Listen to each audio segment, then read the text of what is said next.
Welcome, everybody. Would have liked to seen a little better turnout tonight, but I'll take what I can get. So I have to start with an apology. Somehow I've missed the welcoming new people. So we've got Bill is new for the first time tonight. I think everybody else is a regular, but just if you remember, I know every one of us can remember a time when we walked into a meeting and we were a first timer and you walked into this crowd of strangers, and that's a horrible feeling. So after the meeting, welcome Bill, let him know, that who you are, see what he's about, and just connect. The name badges are in. They're on the bottom row. I messed up our alphabetizing. They're on the bottom row of the magnetic board over there. A week from tonight is B competition. It's the last competition of the year. The deadline, of course, is already passed. We're only having one more mat cutting class until September, and that'll be a week from this coming Tuesday. This is the one I've really been waiting for. This is like what I call soup to nuts. John Paganini on the 30th is going to be doing organizing, calling, assisted tools, basically soup to nuts on a Lightroom. Did you want to say anything? Where'd you go, John? Yeah. Hang on a second, Bill. Or Joe. John, It's only been 3 years. can I sit down now? Yeah, this we're going to look at some of the cool stuff that's going on in Lightroom and some of the AI assisted calling tools that are present in it now. They just did an upgrade on it. And then I'm going to show a little bit of Photoshop scripting. Actually, you can actually write script in Photoshop to have it do some things for you automatically. And then how those galleries that you build in Lightroom can then go over to SmugMug. And then I'll just be showing how SmugMug works and can support your business and some other fun things as well. So I think that date is wrong. Isn't it the 20th? maybe, yeah. I'll look 'em up. Yes, because the 13th is B. So that's two mistakes in one night. One more, and I get to retire. Get a free popcorn. So yeah. We have our iPhone school that's coming up. This Thursday, registration is still open. And to give you an idea, if you don't know what it's all about, obviously we're going to teach you how to use an iPhone, but there's really like three parts to it now. There's going to be 2 nights of a regular, like 7:30 to 10, of instruction on how to use it in the classroom here with 3 instructors, so you have to listen to the same person the whole time. Then we're going to go out to Stone Garden Farms and do some shooting. And then the following Thursday, we're going to critique the images that you've taken. But there's another bonus. March 22nd is the Sunday we're going out to Stone Garden Farms. On the 23rd, our friends from our Lightroom class are going to come and give basically a gratis to this iPhone class how to use Lightroom Mobile on your iPhone. So that's like an extra bonus that we didn't used to have. And that definitely is worth coming to. It's $75 for new students, 10 for returning, like all of our other classes. So consider it. Registration's still open this Thursday. We need some mentors to realize that they need to tell Kathy Kengott that they want to mentor.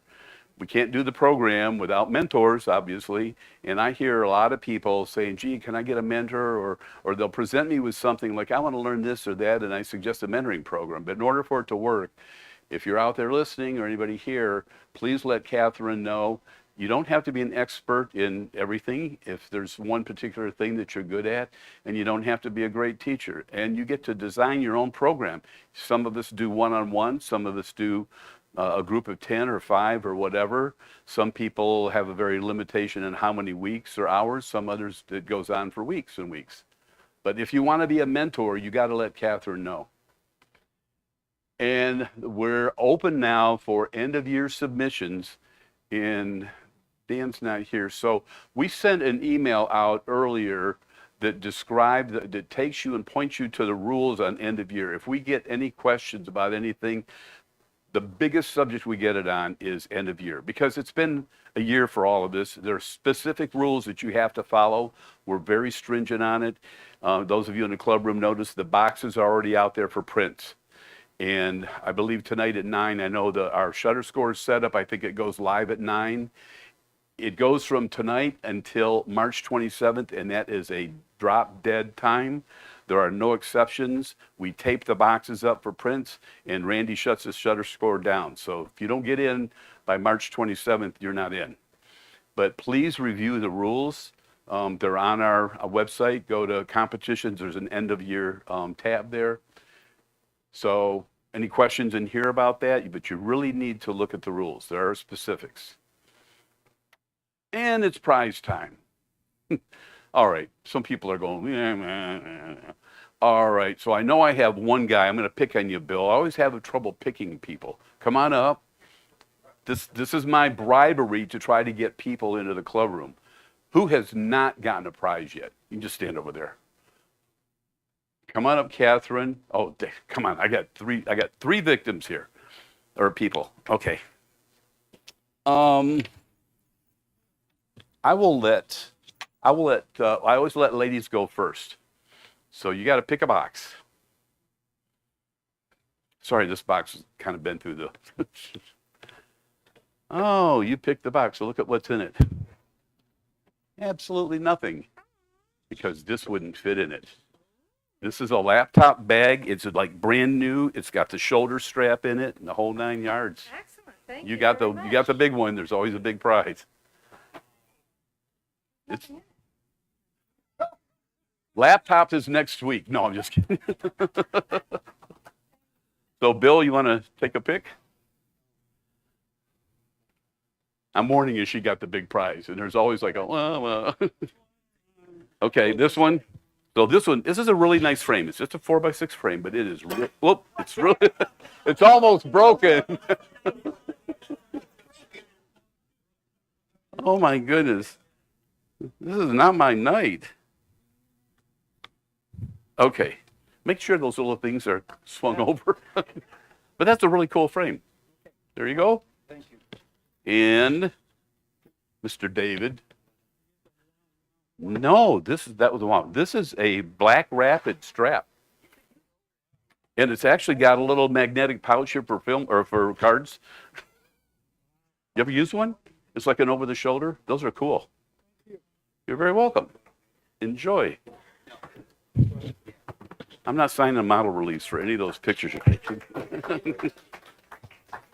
Okay, let me get our show on the road here. Bill, you want to come up and introduce us to the evening? And I'll get our slideshow ready. Welcome all. This is the last photojournalism night for this competition year. I didn't even look to see how many total images we have. I see there's 13 pages of writing. If somebody's here, I'm going to ask them to stand up and talk about their photos. If not, I will read what has been submitted. So, Ann Williams, I'll hand you the mic.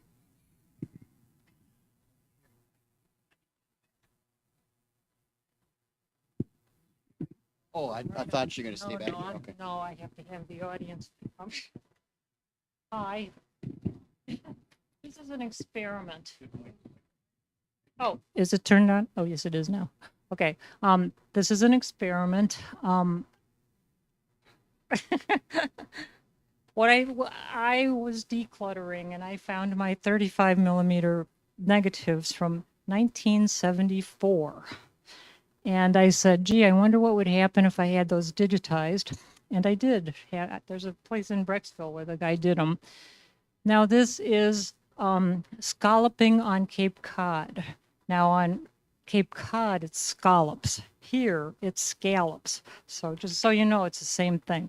Okay, so basically I came up with 7 pictures. And since I never did the journalism thing before, I don't know if I did the right thing. So I need, feedback. Oh, we moved already. Okay. Oh, I'm ready, but you missed the first one. You got to go back. Okay, so to do this scalloping thing, and this was just a couple of guys with a small boat who do it on weekends. They are real jobs. First thing you have to do is throw out the scallop net. And that is a net with a bunch of kind of chainmail stuff on the bottom so it drags along. And on top it has some netting. And you go back and forth. We call it trolling. And when it's full, they can feel it sort of on how it's dragging the boat. Here he is throwing it in. So next picture. There he is pulling it back up. And as you can see, there's all kinds of grassy stuff, which is typical because you bring it up and you empty it onto the deck of the boat, and then you go through it and pick out the scallops and put them in a, well, next slide, I guess. Yeah, okay. You put them in a little basket there, and you just keep doing that over and over and over again. And you throw the junky seaweed and grass and flotsam and all kinds of beer cans. You just throw that back over usually. Oh, that was 1974. Now, of course, you would recycle. So next slide, next picture. Now maybe I don't remember what I wrote. Is that okay? Am I supposed to follow the script?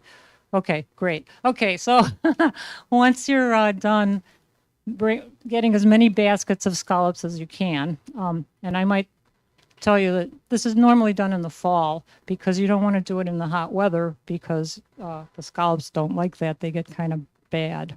So once you're done, and you can do it for a whole day or till you've got enough, you take them somewhere like somebody's house, which this is, and you shuck them. And you do the shucking sort of like you do oysters, if you've ever shucked oysters. You have a little knife that you can't cut yourself with. You open them up, and there's a nice white mussel surrounded by ugly, gooey, yucky guts. So you can't really see either one. Let's go to the next slide. There's the guts. You get lots of buckets of guts. And one of the things that you do is you can throw those guts on your driveway if you like, but mostly you throw, he's looking at me like I'm nuts. Mostly you throw the shells on your driveway, and that makes gravel after somebody drives back and forth over them a whole bunch of times. So basically, I'm not sure really what they did with those guts. But there are guts left on the shells, so you get a lot of seagulls on your driveway when you do that. But again, it was 1974. Next picture. Oh yes, there is a bucket full of shells that you've got, and you can see the guts on your left. And way up at the top there in that nice pan are the scallops, beautiful white little marshmallow-looking things. And then, next slide. At the very end, the guy on the right is going to eat one. You can eat as many as you like. They're okay raw, really. And this, again, was before sushi. And the little boy's looking at him like, you're going to eat that. And at the end of the day, it was a good day. Done.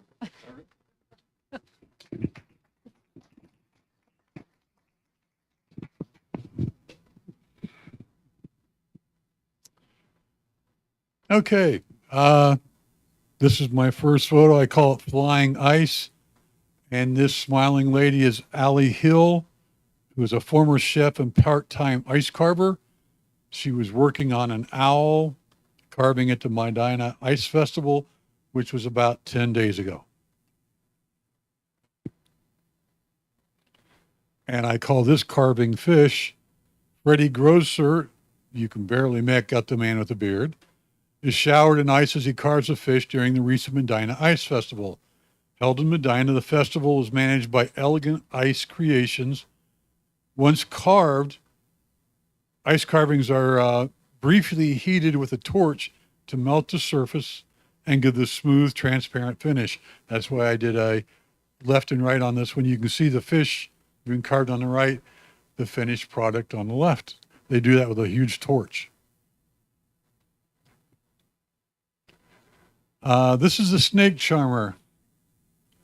A man holds a snake sitting on a slope of a riverside at the Damnon Sadwick floating market in Thailand. This is located about 100 miles from Bangkok. The market is a big tourist attraction with many riverside and floating vendors. And I call this food at the floating market. A woman offers fruit for sale from a boat at the same market. Vendors sell their wares, food, souvenirs, local arts and crafts from boats and from the riverside to buyers who float the river in paddle boats and motorboats. This woman is selling fruit, which she chopped up with a machete handed to you on a paper plate. I got some mango from her, and I have to say that was the best tasting mango. Maybe it was because I was outside and it was hot and I'm on a river, but that was the best tasting mango I think I've ever had in my life.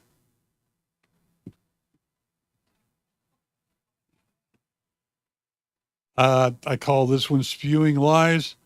A protester holds an anti-Trump sign during a February 21st, 2026 protest in Amherst. She was also wearing buttons, one of which stated she was an unpaid peaceful protester. And this is another from the same protest.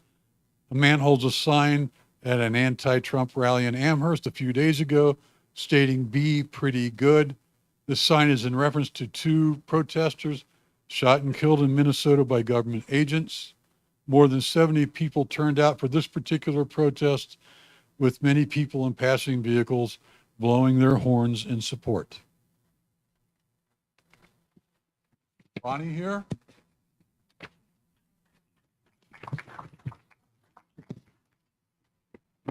Okay. Bonnie calls this sisterly love. These two sisters attended the buddy walk, and the love the older sister had for her sibling brought tears to my eyes. This is titled Young Son with Dad. This little boy was certainly enjoying the buddy walk perched on his dad's shoulders. Called Dog Racing. The Oktoberfest in Lebanon, Ohio features a cute dog race. It was fun to see the owners trying to arrange their pets at the starting line, then encouraging them to run to the person at the other end of the line. Called Soccer Skirt. Our 6-year-old grandson played on a team with a little girl who wore this outfit at each game. We decided it was her good luck skirt. This is titled Guitar Fingers. The organizers of the Homeless Stand Down feature several musical venues. I enjoyed photographing the hands of the players, liking this one the most. And the last is Put-in-Bay Scooter. Put-in-Bay, Ohio observes Historic Weekend every fall. I'm not sure how this writer fits into history, but he sure got a great deal of attention riding this tiny scooter. And next up is Brad.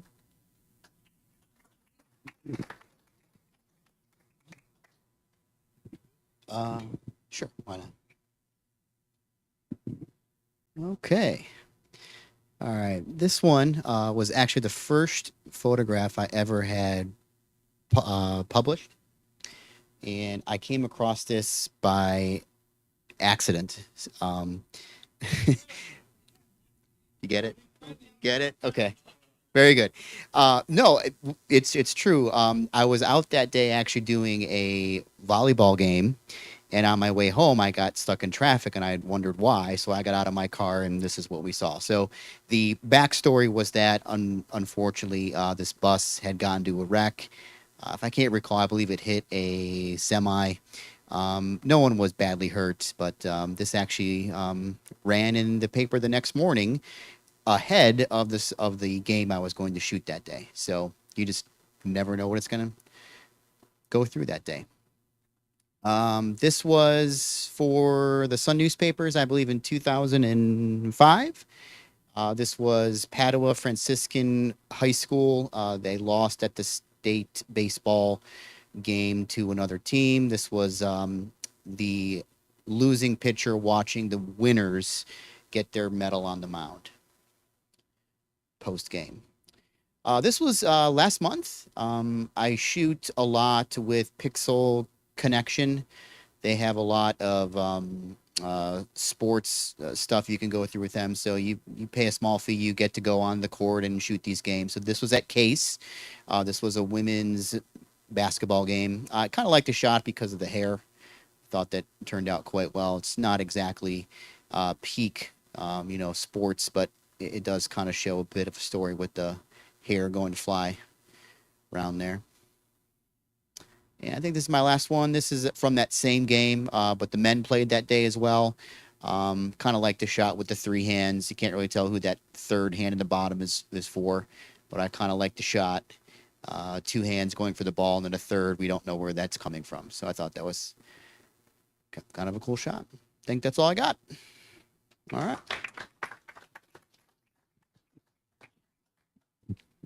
Is Cynthia here?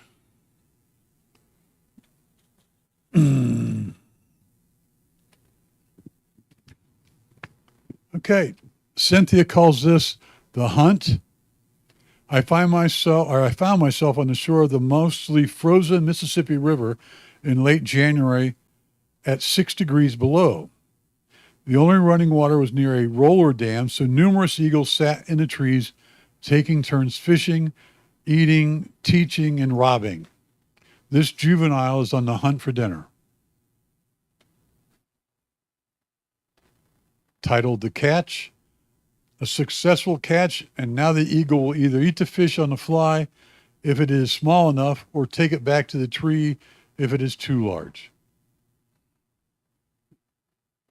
Called The Intruder, a young juvenile closes in, hoping to steal his dinner. Talons Out.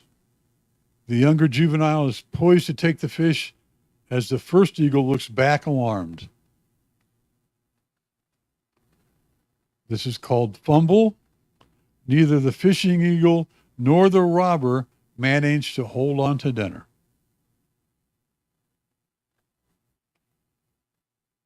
This is called Lost This One. As the fish drops, the eagle flies off hungry. And Splash. Wonder what this eagle must be thinking. A successful catch ending in disappointment, all in 3 seconds. Next we have Dave.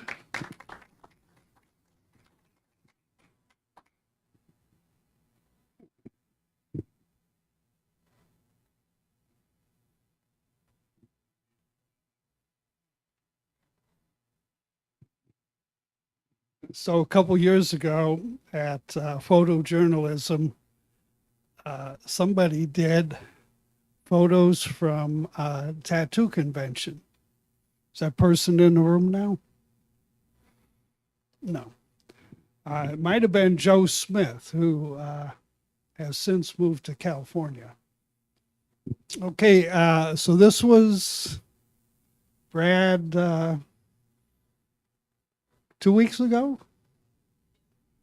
2 weeks ago tomorrow, I think, after we went to the Trinity Cathedral. So when I saw the presentation at the Photojournalism Night, I thought, wow, that looks really cool. So last year, I went by myself and I asked everyone there if I could take their picture, and every single one of them agreed that I could do that. And they were all very friendly, as a matter of fact, but I didn't really talk to any of them.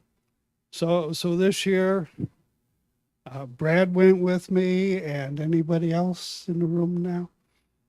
Six of my friends from CPS went with me, and we spent a few hours at the tattoo convention. And this year I was determined to talk, to ask questions.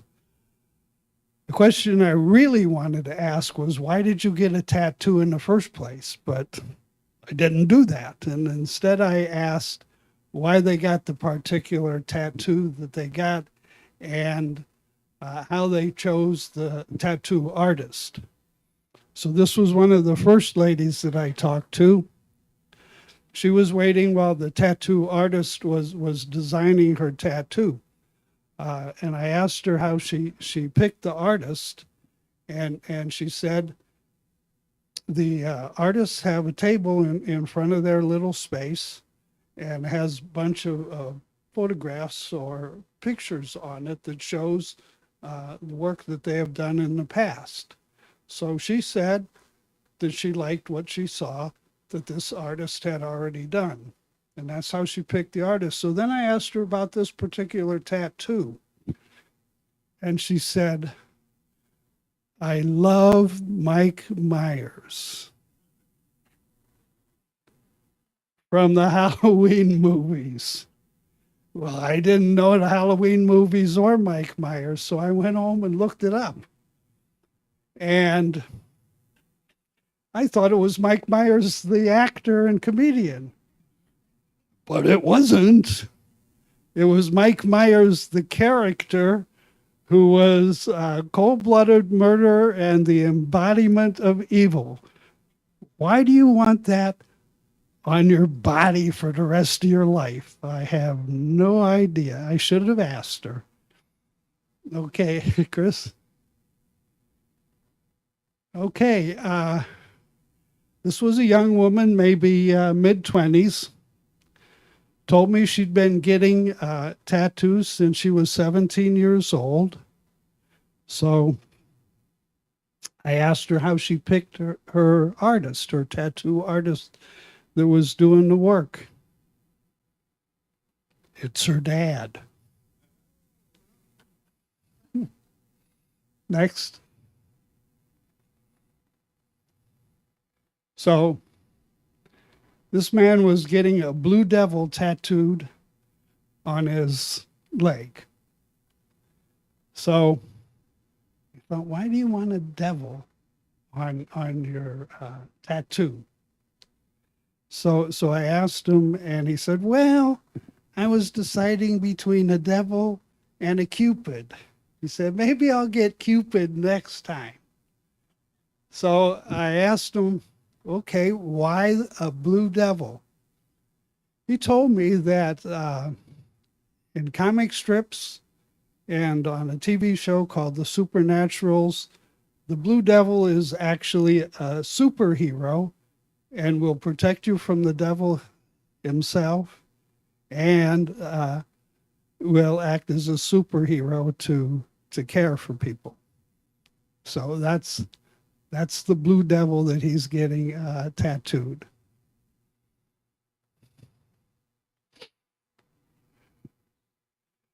Okay, this woman's name was Pam. And last year when I went, I took a picture of an artist named Max Demian. And Max Demian last year won top prize for full body art. And I took a good picture of him, actually, that I really liked. So I took a picture specifically when we went to give to him. And I met this lady at his booth, and her name's Pam, and she's a tattoo artist herself. She has a shop in Columbus. Matt Damian originally was from out of New York. She said her entire body has been tattooed by Matt Damian. So it was all covered. And so I said, may I see? May I take a picture? And so she unbuttoned her top, turned around, and wow. That's some amazing work. So, Chris, more from Pam and Max Demian. So this is her and Max's tribute to Halloween. Max Demian recently moved from New York, and he and Pam have a shop together down in Columbus. How much do you think you would pay for this? Max Demian charges $400 an hour. For a full day, it's $2,000. The one picture I took of the work he did last year took him the entire convention, which was Friday night, all day Saturday, and half a day on Sunday. So I'm guessing the young lady that got that tattoo spent around $3,200 or so. Yeah, Richard.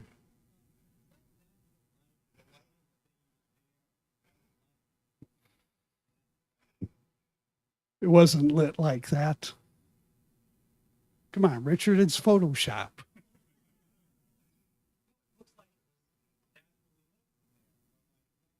Thank you. Thank you. Huh? Yeah, I don't know. Have you seen on our site Joe Smith's work from California?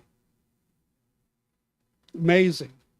Absolutely amazing. He was offered a job to follow the convention around the country and do their photography for them.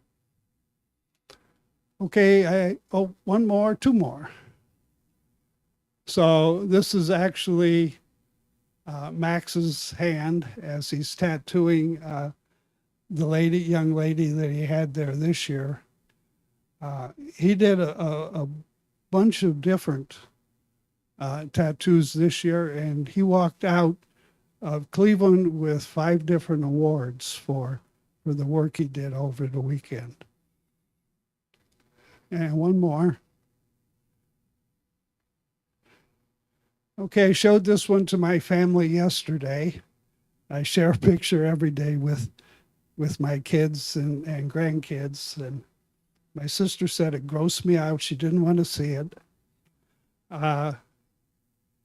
So the young lady there is the tattoo artist, and her friend bought her a necklace and proceeded to feed it to her. She got it partway in her mouth, but she didn't need it. So I asked the man who was getting the tattoo, you can see his leg down here, Dolly Parton.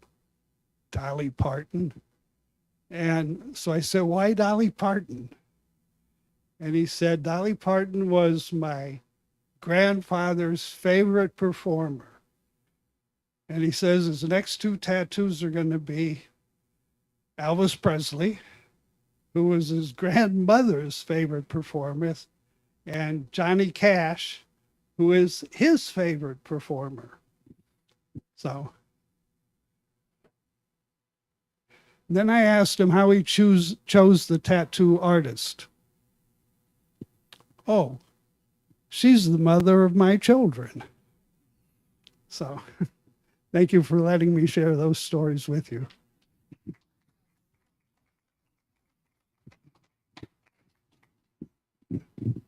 Hello, John, you're up. Is it Joe or John? Hi, everybody. My brother and I went to Italy last week, and my brother was the official driver.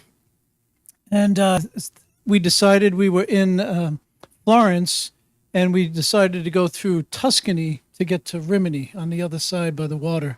If anybody's been there, you can see. And this was part of that view where the road climbed high enough to reveal the sweeping view of the Tuscany countryside, just as the late afternoon light begins to settle over the hills.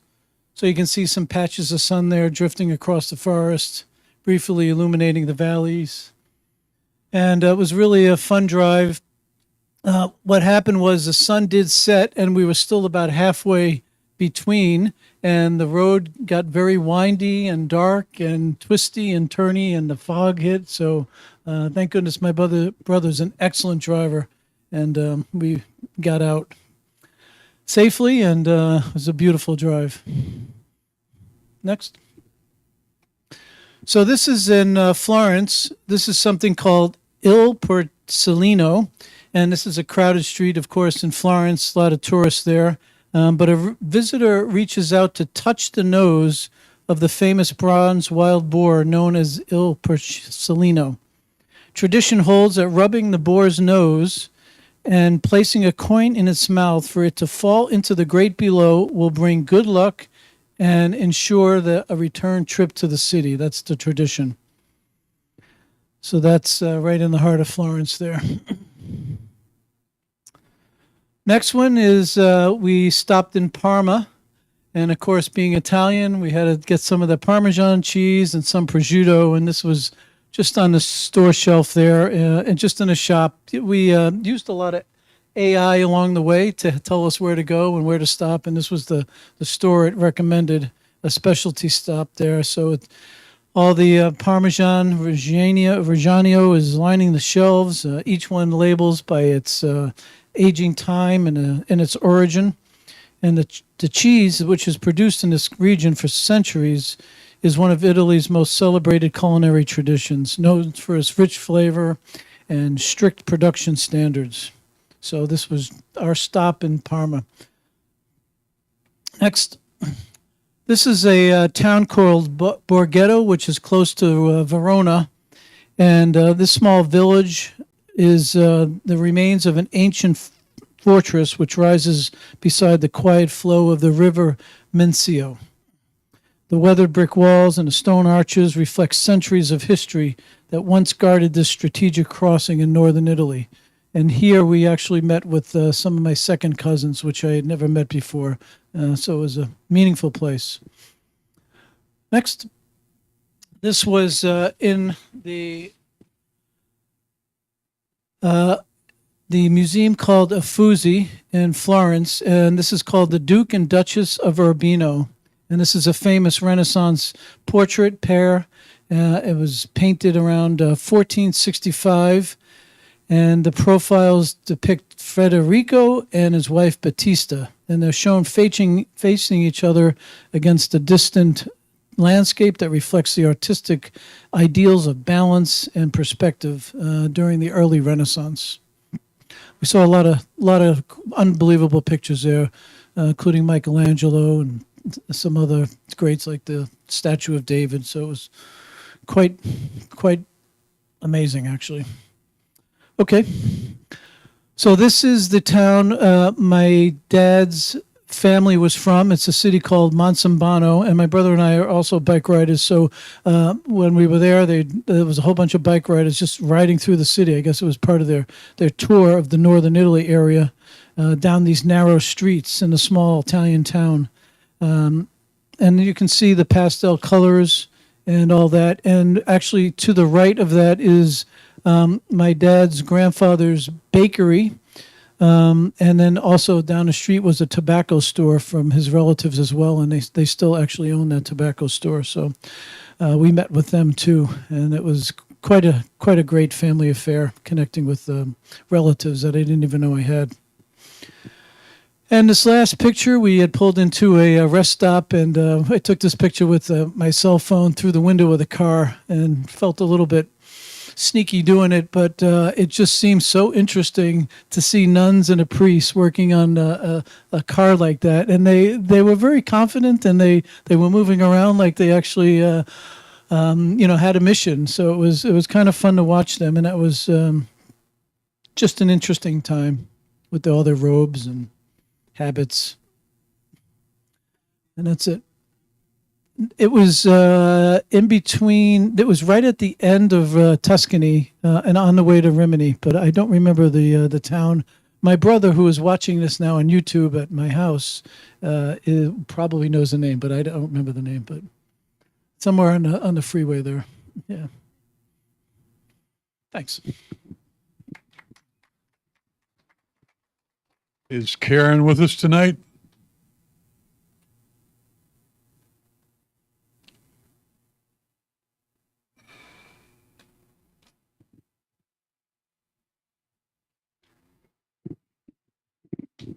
Hi, so this is a series of two pictures taken in Madrid in November, and I took these two pictures from the same street because they don't look like the ordinary touristy pictures. That's the only reason I was in an ordinary street. You can see that this is probably not a well-to-do neighborhood. It's full of apartments and condos, and I'm not sure if you could see here, but what's distinctive there is that they don't have the AC units that we have here. It's more of mini splits. They're like in here, you might be able to see some of the balconies, probably not in this photo. And then there's the next photo.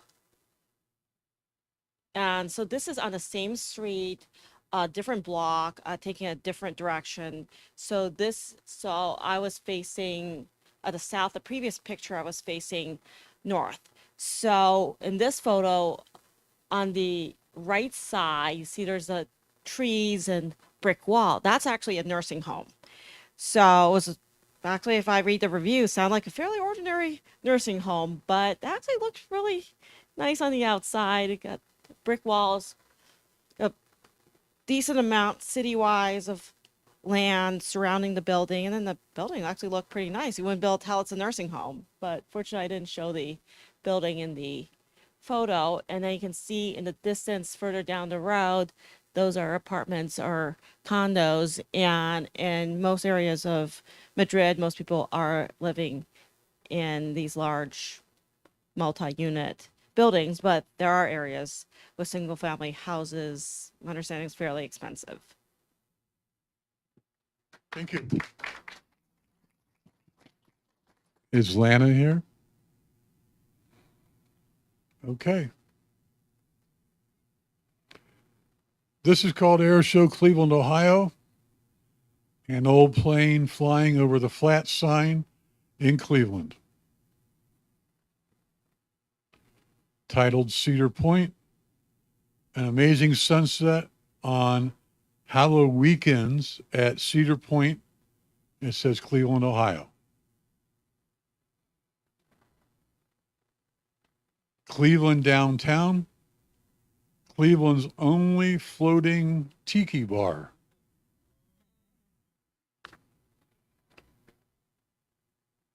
This is Auto Show, the Cleveland, Ohio Auto Show at the Ag Center and its military vehicles.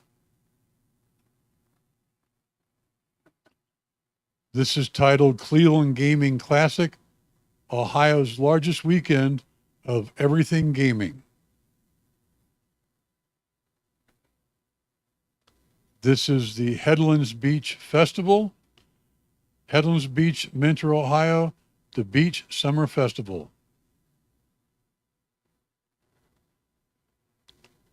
And this is titled Cleveland Metro Park Zoo, the annual summer event featuring stunning large-scale lantern displays with Asian cultural themes, often with interactive elements like tunnels and animatronics, plus live acrobatic performances and Asian cuisine.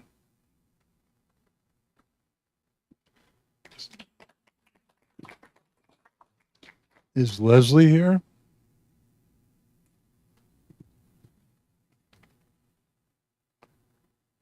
This is called Which Beard Wins? Judging the best beard at Beards Behind Bars at Ohio State Reformatory.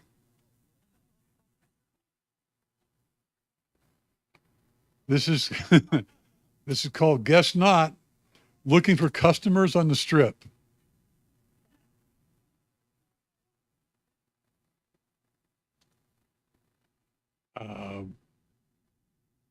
Following is the name, and there is no description.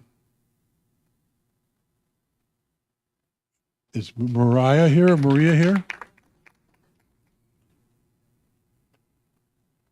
First, Poetry by Boots. Getting ready to cross the street at West 65th in Detroit, I looked down and saw this authentic poetic quote. The words are a powerful reminder to live in the present, to be unapologetically real and true to ourselves and to others. How others perceive an individual is a true mirror and reflection of how they feel about themselves, whether good, bad, or indifferent. This is called Waiting to Exhale. Taken on an early Sunday morning somewhere around East 22nd Street and Prospect. I wanted to capture the expression of a person who looked to me to be in contemplative, salty mood. Maybe she had been out all night or had a fight with her partner or was just feeling down. The mood around her was heavy. I gathered she was waiting for public transportation or a ride to pick her up. Either way, the quiet of the morning the posture in her body, and the energy around her made for the pensive, thought-provoking capture. This is titled Dia de los Muertos, is the honoring of our ancestors through offering, food, remembrance, music, song, and so much more. The celebration is traditionally held on November 1st to 2nd throughout Mexico. This celebration with the color, music, food, and storytelling is a beautiful way for us to remember those that have passed on and to keep their spirits alive. This photo was taken in Cleveland. Titled All Wrapped Up, the photo depicts a homeless person on the streets of Cleveland, complete body wrapped up in a blanket to protect her from the cold. Perhaps this person may be feeling ashamed, scared, not want to be seen, just wanting to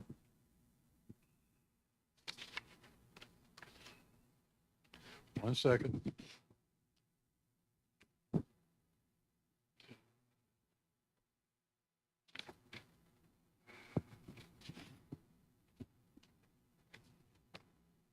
Pull away from the world. There we go. Sorry about that. A wrapper of some sort is discarded next to the person, quite possibly being food that they ate that day.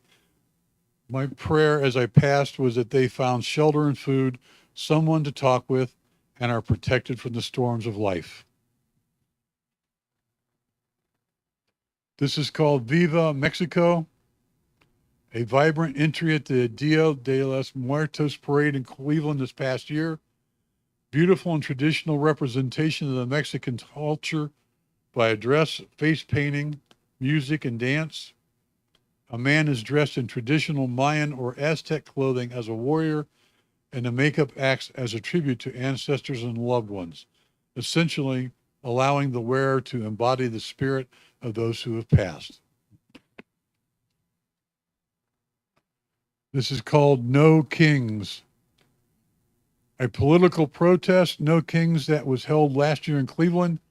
Throughout the peaceful protest, many chanted, "This is what democracy looks like." Young and old, black and white, in costume and in street clothes, the people of Cleveland joined to share and speak their First Amendment rights, stand up for fair wages, healthcare reform, immigration support, and so much more. Powerful time to witness people speaking their truths for themselves and others. This is called Girl Power. It was taken near the campus of Case Western Reserve. These lovely young ladies were dressed up with somewhere to go. They were heading out to a dance or prom. What I loved about them was their connection to one another and the fact that they all had on Crocs. A chatty and friendly group. I asked them if I could take their picture, and they so graciously and exuberantly said yes.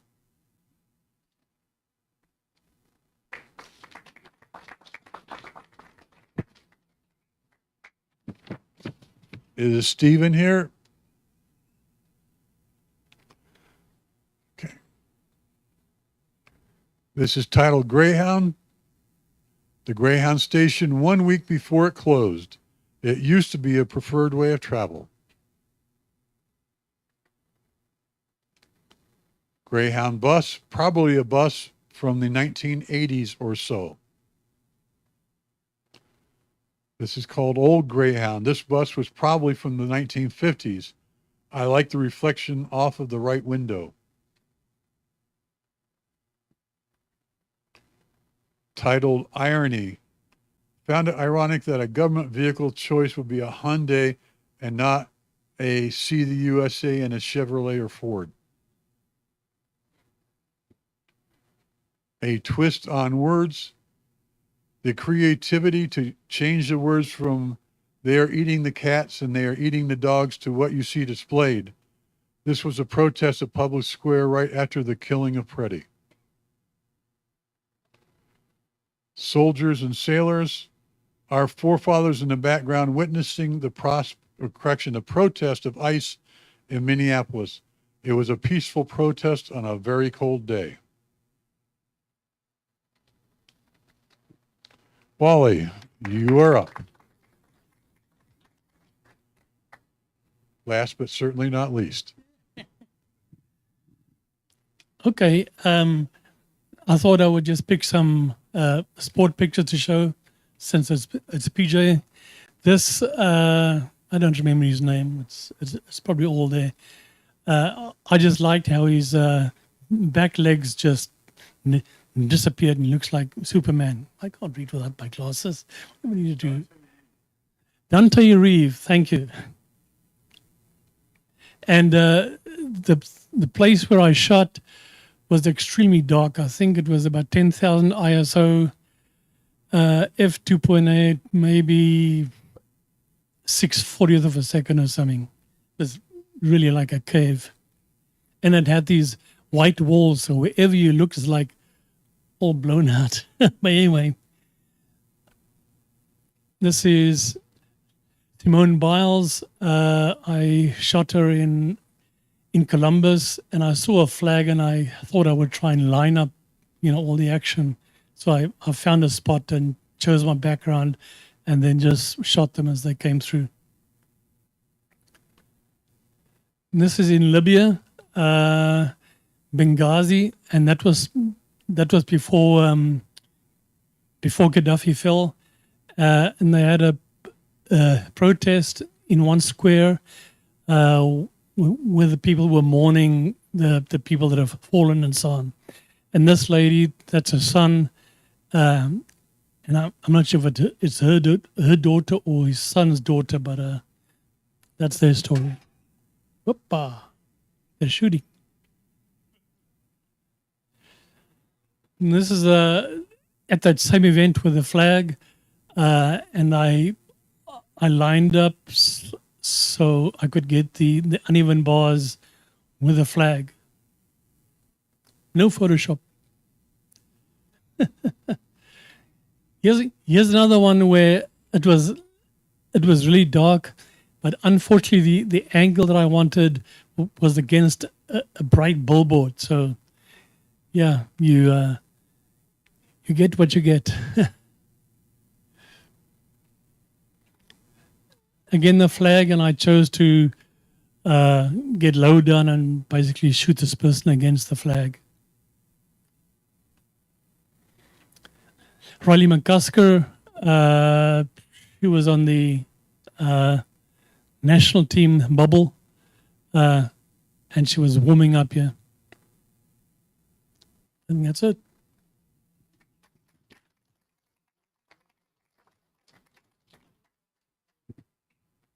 You have anything to say? Thanks everybody for coming, sharing the photographs. Safe travels home.